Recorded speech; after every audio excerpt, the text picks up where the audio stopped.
Et si les animaux avaient quelque chose à nous apprendre en cette période de pandémie? Trois chercheurs viennent de révéler leurs premières conclusions sur une étude concernant les animaux face à la maladie et on y apprend qu'ils pratiquent eux aussi la distanciation sociale. L'un de ces chercheurs est à Strasbourg au CNRS, à l'université précisément. David Meneux, Philippe Dezante. C'est l'animal idéal pour analyser la diffusion d'une maladie.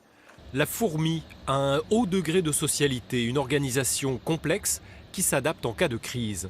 Les chercheurs ont inoculé un parasite à quelques fourmis. Rapidement, l'ensemble de la communauté adopte des gestes barrières, quarantaine et distanciation physique.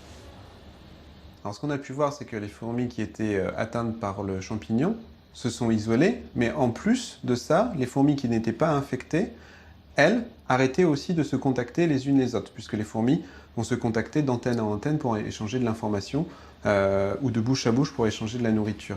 Et donc c'est ça qui est intéressant, c'est pas simplement les individus malades qui s'isolent, mais afin de protéger la colonie et la reine spécifiquement, les autres individus vont former une sorte de cercle barrière où en fait on va empêcher la propagation de la maladie. Tous les animaux ne réagissent pas exactement de la même manière. Chez les macaques, l'individu malade sera moins toiletté par les autres, il pourra même être tué pour éviter la propagation. Des comportements théorisés, modélisés, pour tenter d'établir des règles potentiellement universelles. Ces évitements sociaux, cette distanciation sociale, elle existe chez plein d'espèces animales, et des espèces très simples comme les moucherons, et que donc il ne suffit pas d'avoir ou de réfléchir à quelle méthode on doit appliquer. Il y a des mécanismes simples qui sont présents chez ces espèces animales, et en les étudiant, en les trouvant, on peut essayer de voir comment on peut mieux l'appliquer pour qu'il soit mieux adopté par tous chez l'humain.